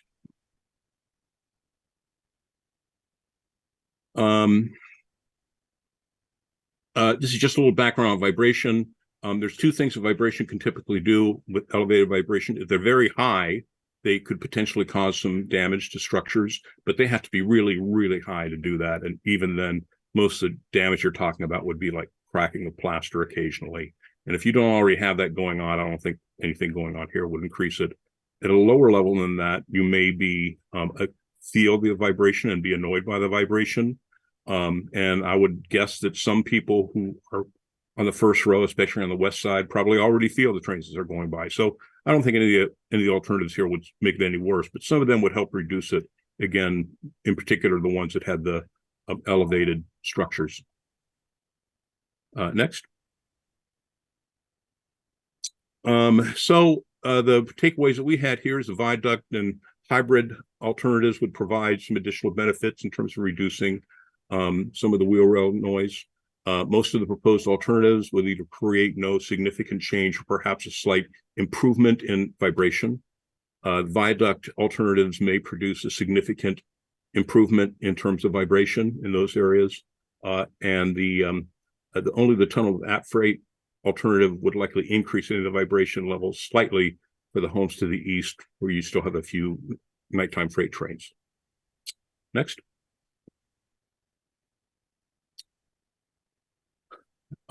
So this is about construction noise. They wanted us to look at that as well. We looked at this in really a qualitative sense because there's a lot of variation in terms of what kind of equipment that they would have out there. Some of the alternatives require much more equipment and much more lengthy construction periods than others. So we kind of thought about the type of equipment they would have out there and how long they would have it out there. So for the grade crossing closure, that would have a very much more limited noise and vibration from construction because fairly short duration and wouldn't need a lot of the heavier equipment. Viaduct would be more moderate. It still not the longest duration, but they would have more heavy equipment out there, cranes and excavators and things to cement trucks to pour and form the aerial structures. Hybrid would be moderate to severe. There'd be a lot of trucks removing or bringing in material to build up the hybrid berm structure and so forth. The trench and tunnel would probably be the most severe because they would have a lot of equipment on site, removing a lot of material with heavy trucks, and that would take that would have the longest duration as well. Next. And I think that's it. So there's a lot more information in the report that we filed. But if there's any questions about what we presented here, I'd be glad to try to answer any questions. And if I can just take a moment to add, obviously this was done, the original study was done when we were still considering the tunnels, which are no longer being considered. And also just want to note, as I mentioned earlier, we're continuing to work on the quiet zones, which will reduce or eliminate the horn noise, which was mentioned. Yep. Thanks. So why don't we see if we have members of the public who want to speak, and then we'll come back to the committee. Our first speaker is Eric Nordman.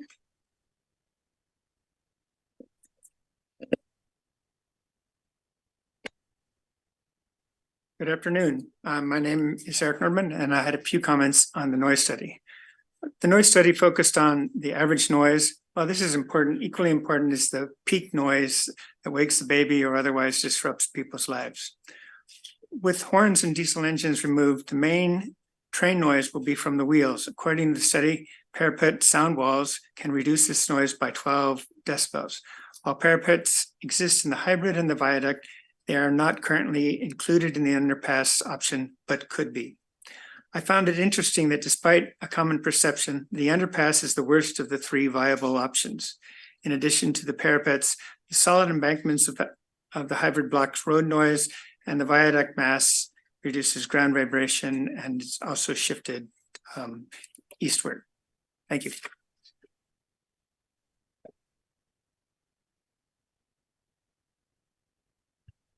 Our next request to speak is Steve Rosenblum. Good afternoon again. Yeah, I really think this report is extremely thorough and very impressive. I'm far from an expert on issues of noise and vibration, but I think table 5.1, which Mr. Burt showed in the presentation, I think is the thing you need to really concentrate on for the noise issues. And what you see from that table is that the viaduct noise level is the same as the hybrid, and that closure surprisingly has the least noise reduction of all the options, which I was really surprised at.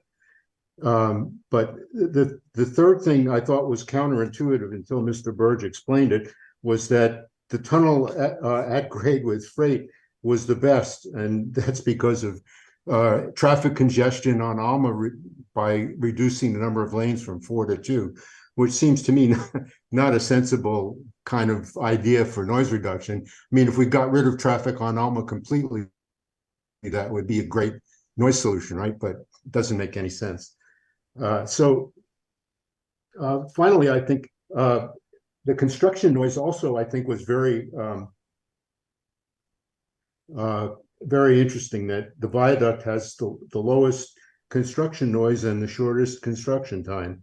So I think we're beginning to see that a lot of the public concern about noise during operation and noise during construction of the viaduct is unfounded. It's not based on sound engineering analysis, but on fear, uncertainty, and doubt that's created by people that don't know the facts. So I hope that council members will take this report to heart and really look at the details. And as I say, particularly table 5.1, which I think even to a layperson makes it pretty clear what the noise outcomes of the different options are. Thank you very much. Our next speaker is Winter Dellenbach. Hi, I apologize. I jumped the gun a little bit on even mentioning the noise issue that I mentioned before, but I guess I got overly excited there when I was speaking. So sorry about that, out of order. But back to that for just a second, I did want to clarify that when I talked to the expert, this was the expert that the consultant had. Now, this was a few years ago. two things. He did, if I didn't make it clear, he was taking into account the sound walls as mitigating the sound, but also bouncing the sound. And here's my query now is he was talking about bouncing the noise further into the neighborhoods than the first row, second row houses. Further than that, and he said he used the term significant. Have it in my notes. And my question is let's see, why wasn't or will there be? Well, I guess there will be done maybe more analysis, but the thinking about the bounce going further than the first or second row of houses, and again, the word significant being used. So I didn't see that on the current study, and I'm curious about that. And then lastly, thank you, Committee Member Burt, for the additional information last time about the berm versus with the freight train. And I appreciated being updated about that.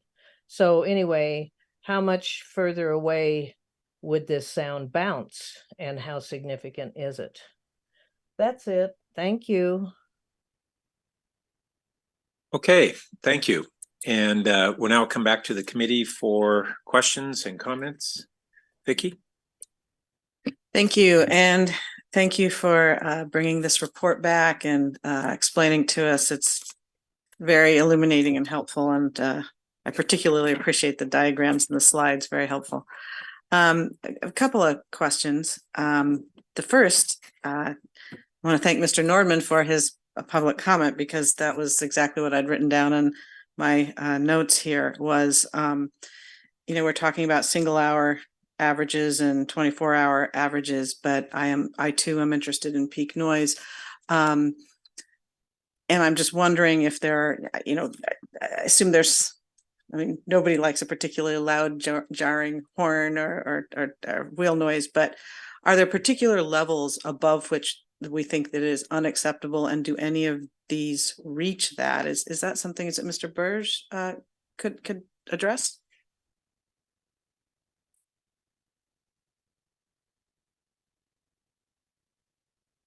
Am I being directed to respond to the question, or? Yeah, if you would.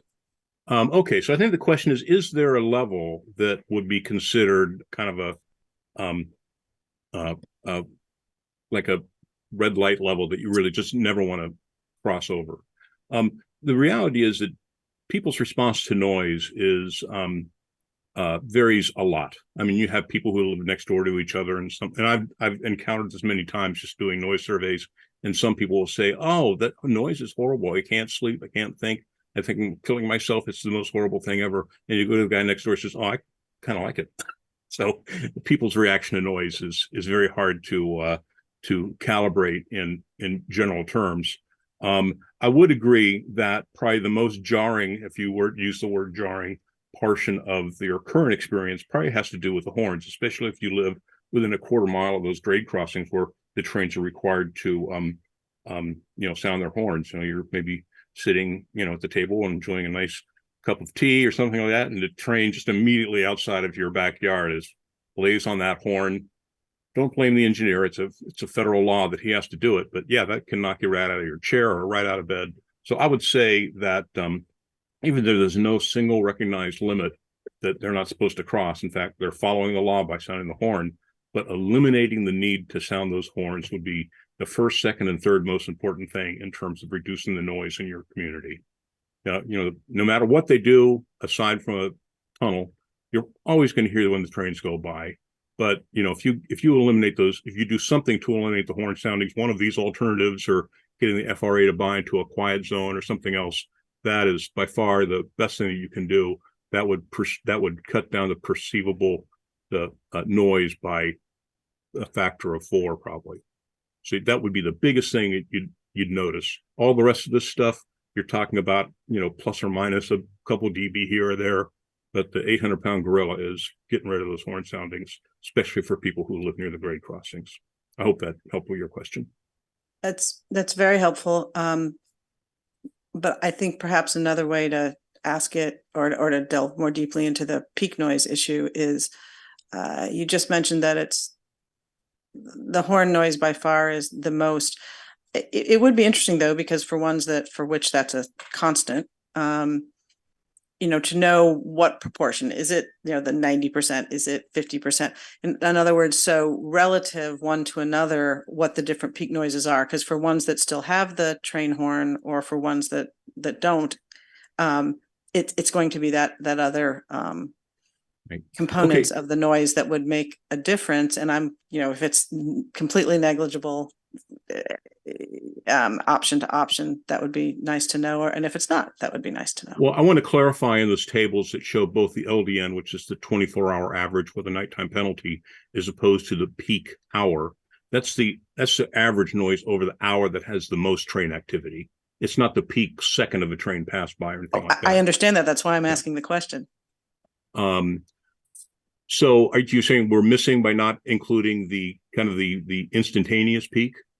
Yeah, I'm curious as to whether or not we are. You might have an average over in an hour, even at peak time, that's acceptable, and there could conceivably be an option that it might have an hour average that's acceptable, but the instant, the per instance noise is unacceptable, and that's what I'm trying to understand. Maybe the loudest second or something like that. During the interval when the train is passing, whatever that noise level is, as opposed to the many intervals when the train is not passing. Right. Yes, right. That's what I'm curious about. Okay. The absolute noise at that time. Right. There's probably a dozen or more metrics we could have used. LDN, you say, what is the actual limit? LDN is the limit that FTA and FRA actually use for their impact criterion. That is, you're doing a study that's compliant with the FTA or FIRA guidance on this, which is the federal guidance. They quantify whether you're impacted according to what the LDN level is. And that's a 24-hour average, right? 24-hour average with the nighttime penalty. Yep. There's other ways. Another metric is called the SCL, or the single event level. And what that does is that kind of collapses all the noise from a single event down to a 1 second period, how much acoustical energy would be in that relative 1 second. And that's one way that you can use to at least compare different sound sources to how much acoustical energy they generate over the period of a single event. And that event could be, a few seconds for a train pass by. It may be a few minutes for a freight train pass by. As you know, that freight train may not make as much sudden noise, but the fact that it lasts much longer than a passenger train, it may end up having a higher dose of noise for a single event. So that's one way you might look at those. But but in picking one metric to quantify whether noise constitutes an impact, a severe impact or a moderate impact, according to the federal government, is that LDN metric. Right. So you've given me the term I was looking for, single event level. Yeah. And so all I'm saying is, and we don't have that in this study, correct? The single event levels? Right. That's not one that you usually use in reporting impacts. That's something we use more we do use that in this analysis, but that's more for the modeling purpose. That's a little harder. It's a little harder for laypersons to kind of internalize that. So it's not one of the ones that usually shows up in the reports very much, but that was a metric that was used in some of the calculations. Yeah, and no, I'm sure it's compliant and it's excellent insofar as it goes. I'm just trying to understand how far it goes. And so what we've got, I think, is we've got our 24 average with the nighttime discount. We've got our 1 hour average, and we don't have our SELs, which perhaps some residents might care about, or perhaps it's not relevant if the differences between SELs between the options aren't very big, but we just don't know. That is what I think is the takeaway. Is that fair? Well, I think maybe the one thing, there is a metric called the LMAX, and that is the absolute maximum level over the course of an event. And that's usually measured like in the loudest 1 second, or maybe even the loudest eighth of a second, depending on the setting.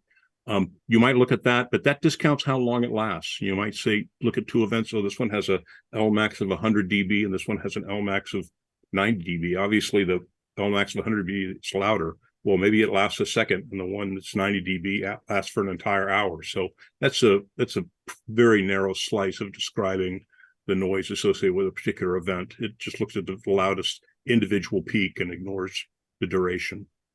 Okay. And I'm not necessarily seeking additional measures. I was just trying to understand the single event issue.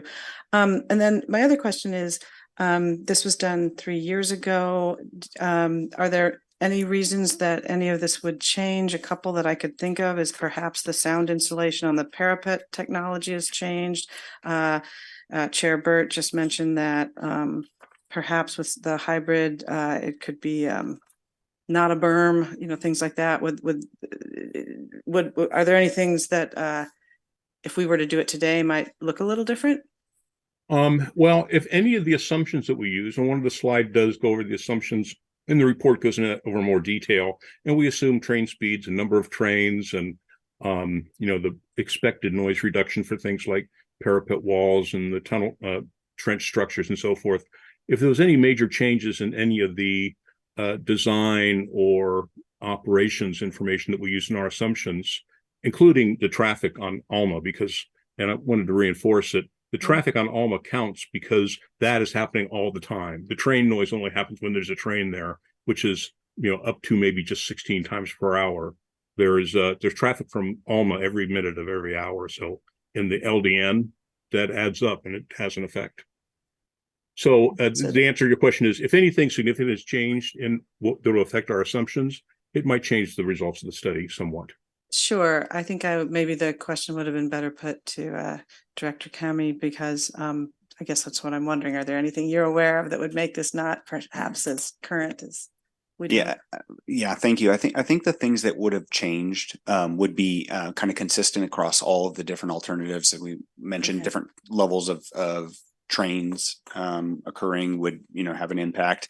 Different traffic on Alma, as an example, might have an impact, but would be kind of consistent across the different alternatives. Okay, that's helpful. And I'll wrap up because I've been going a while, but it also seems that when you think of signal to noise ratio, or you think of a flat thing and what the deltas are, that traffic on Alma, while a significant source of noise over the course of an hour or 24 hours or whatever, during those intervals where you have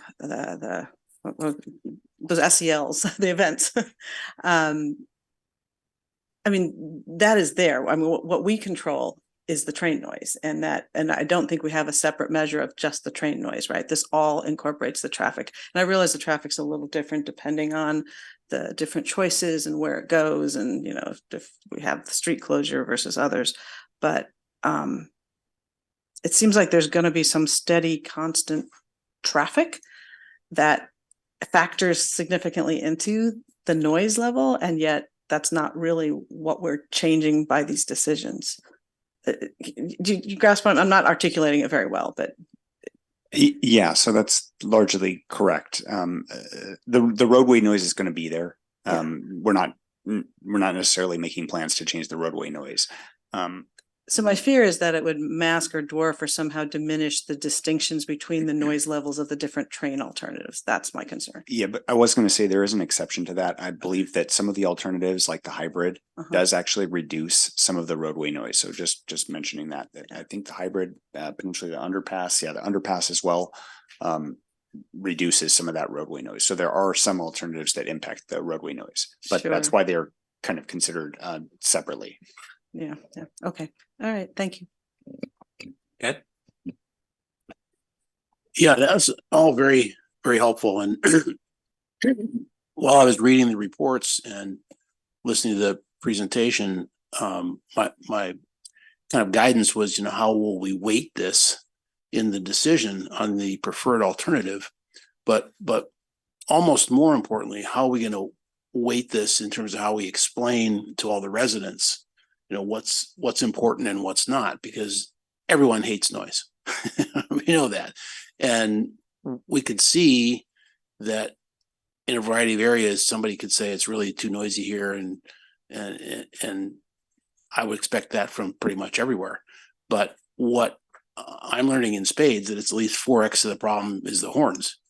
And, you know, we can fix that in completely different ways. And we're looking at all that right now, which means we're hopefully right on target with that kind of analysis. And that's really helpful.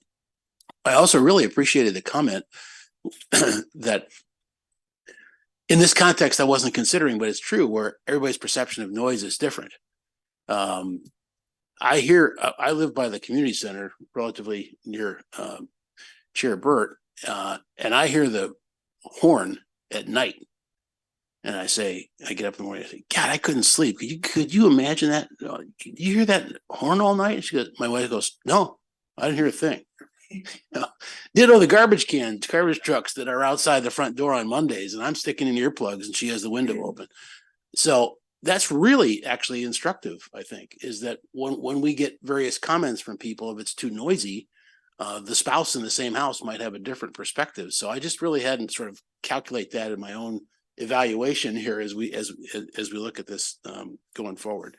I got a little concerned. It's been clarified by answers to Vicky's questions, but I got a little bit concerned about looking at average noise levels because, medians would be better and peaks would be better. So I'm more in line here with what you're talking about. And then the duration of the peak noise, I think is what I was thinking about during some of the conversations as well. Because if it's an occasional boom, that's one thing, but if it's long freight trains, that's kind of another thing. But I just found that it was really helpful in sort of trying to balance this out, and even to the extent that maybe the issue of noise versus a lot of other things like certainly safety, isn't our highest criteria here, because we're going to be helped in so many ways. So I just thought it was very, very helpful in terms of kind of weighting these things where we're heading. I think this is an important reminder that, the quiet zone work that we're doing, how critical it is to the noise impacts. So just, internalizing that as well. This is, it's really critical, the work that we're doing regarding the quiet zones.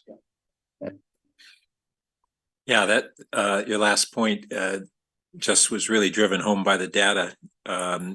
First that we see that we will have noise reductions from whichever alternative we choose, but the biggest reduction will be from getting rid of horns, and we might get rid of them before we have a grade separation.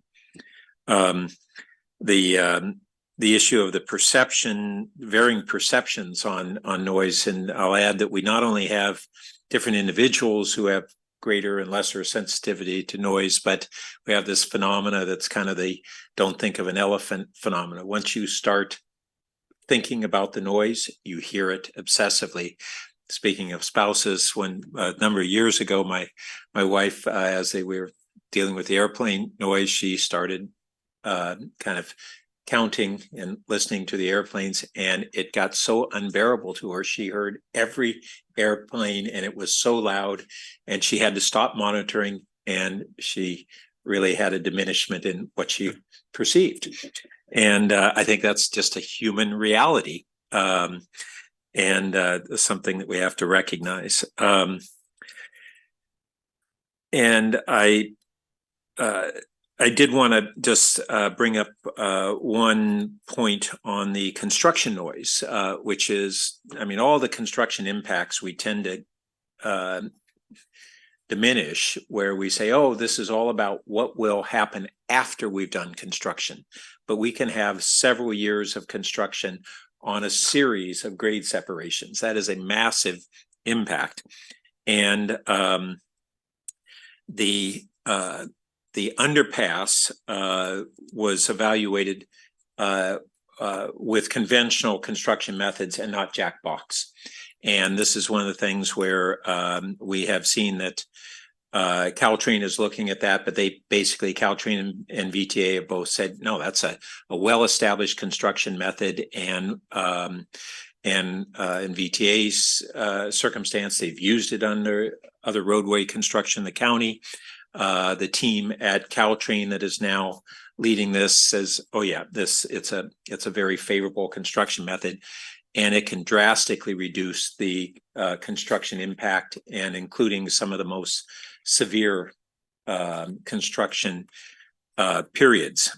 And so we'll want to kind of recalibrate those construction periods, and therefore even construction noise impacts once we get affirmation from Caltrain officially that Jackbox is an acceptable method. Now, that doesn't mean Jackbox is going to be feasible at every location. You know, where you have a tight circumstance like Churchill, I just don't know from an engineering standpoint where you can fit in a Jackbox construction there because of just the physical constraints of the narrower Alma there and narrower Caltrain right away. It's a tighter place to do construction. I did want to just point out freight will continue to have heavy cars, but it's only about 3% of the trains apparently. It said 3 per night. I thought it was a little more, but anyway, it's still very few. But they're noisy. They're the noisiest trains we have, and currently they have horns as well. But just the train itself, we won't get the same reduction that we get from an electrified train from the reduced engine noise. But the biggest reduction again will be from the horns. And then I did want to ask about this question on impacts, noise impacts beyond the second row. Do we have, and maybe even if we didn't study it, Paul, do you have any insights on that? And it's really going to be a question in my mind whether this might be something that we want to add as an addendum to the noise study if it's feasible. Paul, do you have any insights on what we might be facing on noise impacts beyond the second row? Yeah, and as the one member had pointed out, I was probably the person you were talking to at that meeting. I was the noise guy there. So I think what I probably would have told you if I at least were going back, 3-4 years ago. But I think the point that I was making is that by raising the noise source up by 20 feet, something like that, what happens is a lot of the noise would have been blocked by the first row of homes and not continuing unabated to the second and third row of homes. If you raise it up by 20 or 25 feet, some of that noise is going to go over the top of the front row homes, and that is what would cast some of that noise into second and third row homes that wouldn't have been there before because the first row would have blocked them. But that's in a case where you don't have any sort of a parapet barrier there. And I think we even looked at that initially and saw that could be a problem. And that's that. I'm trying to remember correctly. I'm not sure the parapet barriers were originally part of the design. And they said, oh yeah, we can put those on, no problem. And so once we put them on, the assumption is, and again, most of the time when you put on a parapet barrier for a rail, elevated rail structure like that, you do have it designed to be acoustically absorptive on the inside. And that would very much limit not only the line of sight between the wheel rail noise and the first, second, third, and further out, but also that acoustical absorption would prevent the vast majority of the acoustical energy from bouncing off the inside of the parapet, back off the solid body of the train, and then back out into the neighborhood. So when properly designed, you can negate the effect of the noise source being up higher in the air with the fact that noise is being effectively captured by the parapet barrier. So I would say that the effect on the community further into the distance beyond the first row would be mitigated by having properly designed parapet barriers. I'm not trying to extinguish any concern about that, because if they had gaps in the barriers or a gap underneath the barrier, if they're not properly designed, if they didn't have proper acoustical absorption, it could be a problem. So you have to make sure they're properly designed and specified to have that acoustical absorption, and that should resolve most of that problem. Thank you. That's real helpful. Okay. Yep. And I do share concerns about this single event level or even the LMAX that now granted again that the biggest single event is a freight train blasting a 9 horn And so if we get rid of the night horn, we've really diminished that single event level.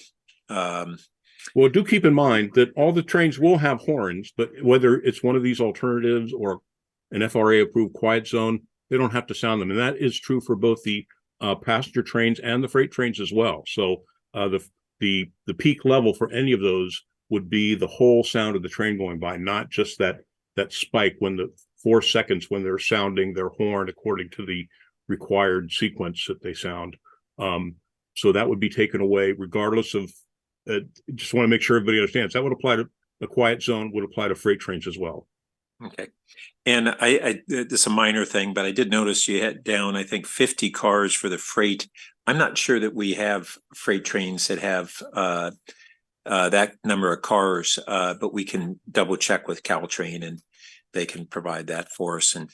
But I don't think that was an assumption. I'm sure some trains have more or less, but that's the assumption we were told to work with about how many typically they would have. So yeah, but on this short haul line that we have here, I think there's not more. I think it's less. But I'll defer to what we can ask Caltrain, and they can simply confirm that. And it's not, that's on the margins. Okay. So, yeah, Vicky, did you have something? Yeah, so this study is terrifically detailed, lots of excellent data. I'm sure it was well managed study, well constructed. I am concerned though about its utility for us, how helpful it is if we're really trying to address the real impact upon our residents of sound. I do think not having single event data is a real hindrance, because we just don't know. And most of the time there's not a train there, and we're in charge of the times when there is, and we don't know anything about the absolute nature of that number. So that's troubling to me. Secondly, I also note the public commenter who mentioned the importance of table 5-1, which I agree with, because it's the sources of the noise by alternatives. The problem is there's no numeric or quantitative breakdown. It's just a qualitative, no change or reduction. And so we don't know if we were to remove the horns, what percentage. We're told it's a high percentage, but the different pieces. It would be really helpful if we knew the components, the degree, the percentage that is attributable to each source of the noise per alternative. Because for example, with the horns, for every single one listed there, there's reduction. So it's kind of it's not a helpful thing to decide as a decision basis, especially given the fact that we hopefully will make good progress on these quiet zones. And I should have mentioned with the single event thing, the reason the average also concerns me is you can radically shift it by having more or less trains per hour. So this whole ridership thing and how many trains go, that's going to affect your average over an hour or a peak or over 24 hours, as opposed to the volume of a given train, unless you averaged it out per a certain, a common number. So I'm just kind of stuck on that, obviously. So those are my thoughts. So I guess what I'm saying is it's really helpful to think through this. It's good to learn, that the horns are a big degree, but I think further down the tracks, as we get closer to choosing, if we think noise is not just a subjective thing, but something we really ought to consider, I guess some of those things I've asked about, I would find very helpful to know. Well, if I could say that table 5-1, that was meant to be qualitative. I mean, we were trying to demonstrate that some of these options affect some of the noise sources and not others. And we wanted to have a table that was not loaded with numbers. But the tables that follow on do give the quantitative aspect of what the actual numbers are for each one of those scenarios. So help me understand that. I mean, clearly that one's qualitative and intended to be, and I appreciate that because that's useful as well. But I see peak and LDNs in the following tables, but I don't see percentages attributable to horns versus wheels versus engines versus road. Am I missing that? And I may very well be. Well, I mean, some of it's in the detail there. You can see with existing horns and you can compare. I think I even have. I'm sorry, could you tell me which slide you're looking at? Okay, well, if you look at table 5.3, for example. 5.3. Okay, just a moment. I'd like to do that. 5.3. She's referring to the report, not to the presentation. Oh, I was referring Yeah. to the presentation, but I'm happy to go to the report. Well, I don't think there is well, maybe is it in the presentation? I'll look wherever you'd like for I me think to it look. was in the Well- presentation as well. Oh, okay, I Okay. see. Yeah, 5.1. Okay, so if you go down to the table number isn't given here, but it's slide 11. It's slide 11.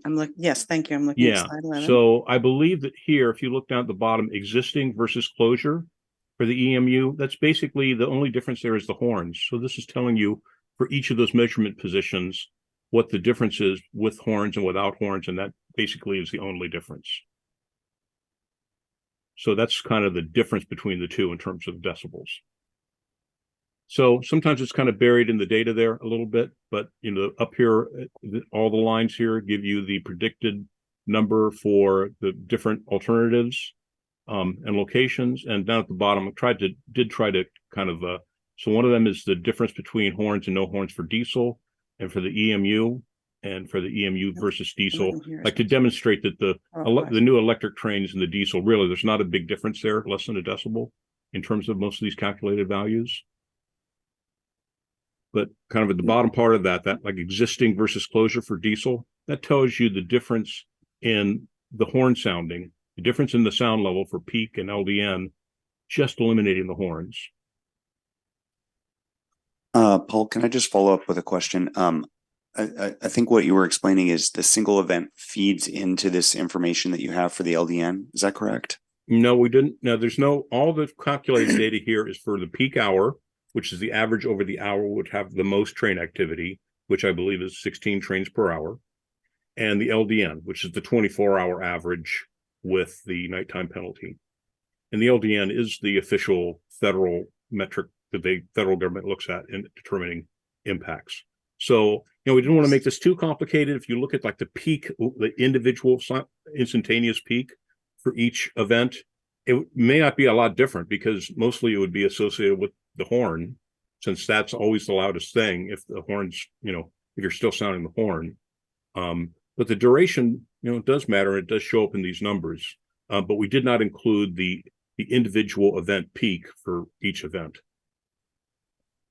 Okay. At least in the presentation of the data. Yeah, thank you, Paul. And then to go into further detail on that, the single events, is that something that could be shared? And if so, would that or would that not be helpful?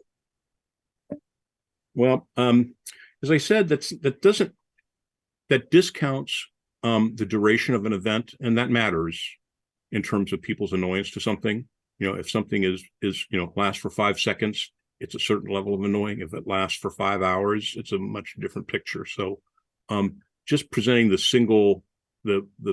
maximum instantaneous level does not tell a very significant part of the story. And I'm not trying to argue in favor or against any one of these particular alternatives. I just think that the too much different metrics tends to make things more confusing. We could, if we were asked to go back and present a peak sound level for each event, we could do that. I'm just not, and if we were asked to do so, we could. I'm not sure that would help a lot, but maybe that's not for me to say. Let me ask the question differently, because I think when you measure, you just measure all sound. You don't have the data for what proportions are from wheels versus engine versus horn versus traffic. Is that right? I mean, if you actually do a live noise measurement in the field? Well, I don't know how you do your measurements, but however you do your measurements, do you have the data for the different component sources or not? Okay, well, the tables here are not based on measurements. These are predicted. So, but when you do the prediction, yes, you do. Right, you do consider different inputs for different. There's a contribution from wheel rail noise. There's a contribution from the engine noise. There's a contribution That's what I'm from the looking horn for. noise. Yeah. That's what it is. So is there a place where we have the different contribution of the different sources to the model that produces the numbers in the charts in the document? Yeah, that might even be in the report, actually. Great. That's what I'd love to know. All right. I would have to get back to you on those. Okay. On the details. Fabulous. I think that would be helpful in understanding the different alternatives. All right. Thank you. I'll just add something that I realized in the earlier when I was talking about the good news on the new service level that Caltrain is planning, which is basically their effort to adapt to changing uses and for the train system, and Caltrain is having fewer trains at the peak hour, but they're having more service all the way up into the night. And we hadn't factored that in because we currently don't have nighttime passenger trains. And so that's a downside to that longer service. And I think we may want to include that and look at that. Once again, once we get rid of the horns, that's less of an impact. And so I do share Vicky's question on wanting to break down those different aspects, and maybe it is there's a bunch of data at the attachment A and to the report, and maybe it's in there somewhere. But I think we'll want to understand that better on just looking at the which aspect is contributing the most, or contributing how much quantitatively in each circumstance. And then this last issue of the single event level, I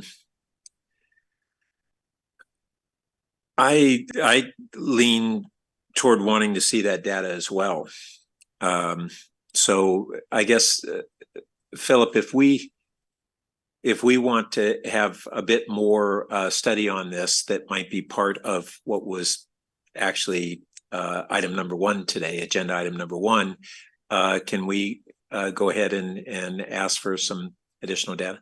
Yeah, well, why don't I first look and see if that data already exists, because it sounds like that data already exists. I do want to note, I looked into the final in the report, starts on page 34, and the existing conditions that has the separation for the the wheel noise and the diesel noise and the horn noise. And Is that packet? it's not in the, it is in the packet, but it's the attachment. Oh, I see. It's which is page 34 under the lower right is a comms numbers, right?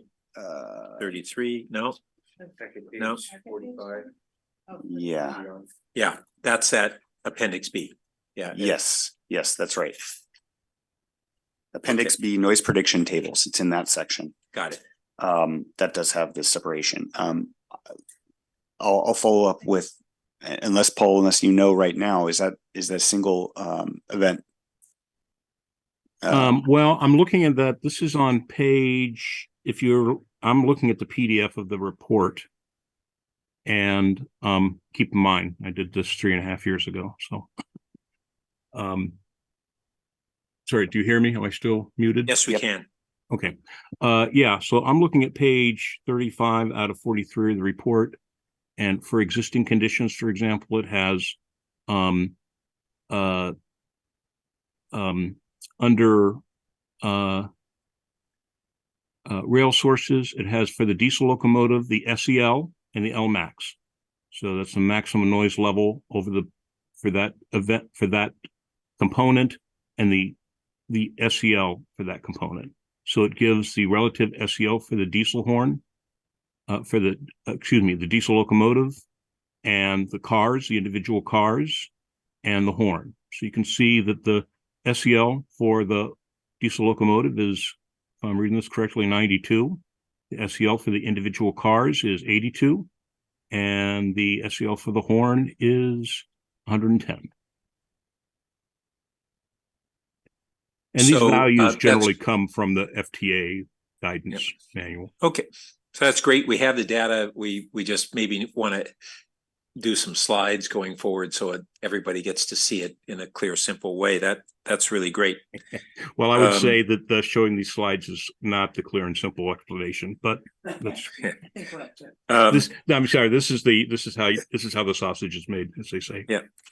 And so that kind of goes into the other aspect of all right, now everybody in this meeting has a better understanding, or at least most of us have a better understanding. Maybe some people already knew this stuff. How do we, think about how we communicate this, at least to folks who have been engaged, as well as when we come back to the council, we're finding some real important takeaways, and how do we boil it down to for folks who don't want to go into as detailed of a discussion as we had today, but want to understand the bottom line. Biggest bottom line is it's the horns. Second one is that under all of our alternatives, noise goes down. Those are big takeaways. And then we have some others that are important as well that we'd want to get across. So maybe we'll just kick it back and let staff think about how to communicate that and where to communicate it.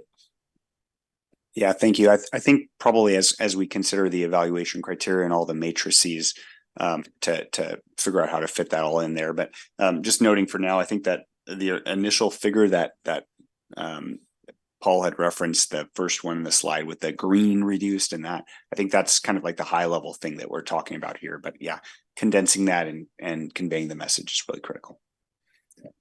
Great. Yeah. Or a starting point, at least for council, is you could just report out from this meeting at the next council meeting saying, guess what we learned. Yeah. Although that doesn't get out to the community at large. Yeah, and the verbal versus kind of a good simple table, or I think would have a bigger impact. Yeah, I think there's value, especially as the alternatives are deliberated, in presenting all of the different things together. Well, Ed's point, we've talked about committees doing report outs in council comments, and we don't want to get into council meetings where we have real long reports, but maybe in this one, maybe we do want a couple of slides that we can throw up on the screen and have both the public and the rest of the council get it, and we kind of recalibrate our thinking on that basis. So maybe in this circumstance, it would be worth it to that. Well, and I don't want to speak for the city attorney on this, but at some point you'll want to agendize that. Certainly if there's any expectation that members of the public would have the opportunity to speak and basically be heard on the topic. So that's the balance there versus, your normal council member comments, which are impromptu. There's really no exchange, further discussion. A simple report out from the community or from the committee could be agendized. Okay, well, let's follow up on what would be the best course of action then. Yeah. And might I say that, Philip, thank you very much for finding page 45. That's exactly what I was looking for. And I do agree that the reporting out should be at the higher level of the qualitative chart for now. But I would love for this committee to keep drilling down on the numbers. I think it's essential. I mean, I'm looking here on this page, and the commuter rail source has the exact same numbers as the freight rail source. That's surprising to me, but that's what we've got. So that's an interesting thing. We know the horns are the biggest, but yet it's not even half of the total by this. If they've got the locomotive at 92 and the cars at 82 and the horns at 110, 110 is a lot bigger than 92. But when you add those three up, it's okay. Those are logarithmic numbers, so you don't add those then that's helpful too. But that's exactly what I would like to understand, so we could get to some intermediate thing perhaps between this chart and the qualitative that shows us what percentage is coming from each source. That would be very helpful, because if for some reason 92, 82, 110 I guess because it's decibels, it's logarithmic, but it would be helpful then to translate that to Yeah, percentage. each 10 dB difference is the source is 10 times louder. Okay, great. So let's translate that to percentages. Thank you. And I realized I have one more question for Paul. You had emphasized the value of the noise absorbing parapets when they're designed properly. The noise analysis that we have, does that assume those parapets in the on the design alternatives where they would be used? Yes, that assumes, and I think that's in the report. I'm not sure it showed up in the presentation here, but there was an assumption in that 12 decibel reduction that they would be acoustically absorptive on the side that faces the train. Good, thank you. Okay, anything else? I think this has been real informative. And Philip, do you have enough feedback and we're all good? Or Yeah. more than enough? Thank Is that you. what Thank you. Yeah. Good. All right. So I think that concludes the study session. And that leaves us with next future meetings and agendas. And I'm guessing that we're hoping the next meeting, we're going to have a Caltrain report on at least some of our questions, at least the 4-track. I know they wanted to go to, I think they wanted to go to the board first. Yeah, possibly might have that. That's still to be determined. Do want to note that we need to publish our items fairly soon. And so it's unlikely that we're going to have anything from Caltrain ahead of time unless it's like a verbal update for the meeting. Okay, well, maybe we can check in with them on really, right? Tell them that we've got our October meeting. We had their prior commitment. We're really hoping they're going to give us what we're looking for. Yep. Do we know what is on there for sure or not yet? The agenda for October? No, so I don't currently have any items planned for the October meeting. Okay, well, we can brainstorm on that in the next week. See if there's anything. All righty. On that note, we're adjourned. Thank you.